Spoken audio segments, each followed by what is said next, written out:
నేనైతే అనుకోలేదు అల్లం ఇంత ఎక్కువ అవుతాయి అనేసి. హాయ్ ఫ్రెండ్స్, ఈ రోజు అయితే ముగ్గురు కలిసి మేము అల్లం తీయడానికి అయితే వెళ్తున్నాము. గరువుకైతే వచ్చేసాము. ఇదిగో అల్లం మేమైతే ఇక్కడ ఈ సంవత్సరం అయితే నాటుకొని ఉన్నాము. అల్లం తీయడానికి అయితే ఈ విధంగా కర్రలు అయితే తయారు చేసుకోవాలి. ఒక్క చూడండి ఎంత పెద్దదిగా ఉందో.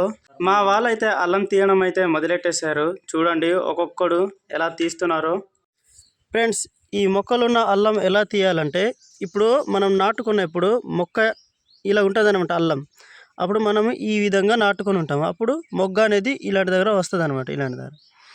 అప్పుడు ఈ మొగ్గ చూడండి ఇలా పైనుండి వచ్చింది కదా, అప్పుడు అల్లం ఎక్కడ ఉంటుంది, ఇలా ఇక్కడ ఉంటుంది అనమాట. అప్పుడు ఈ కింద నుండి తవ్వుకుంటే అల్లం అనేది మనకి కనిపిస్తుంది, దొరుకుతుంది.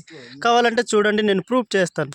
చాలా జాగ్రత్తగా అయితే తవ్వుకోవాలండి, ఎందుకంటే మొక్క చనిపోయే అవకాశం ఉంటుంది. ఇదిగో చూడండి అల్లం అయితే దొరికేసింది నాకు. మా వాళ్ళు కూడా చూడండి చాలా నీట్గా అయితే తీస్తున్నారు, కానీ మా వాడైతే మొక్కలు కూడా లాగేస్తున్నాడు. అల్లం అయితే చాలా నీట్గా అయితే తీసుకోవాలి, లేదంటే మొక్క చనిపోతుంది. అల్లం అయితే చాలా బాగుంది చూడండి.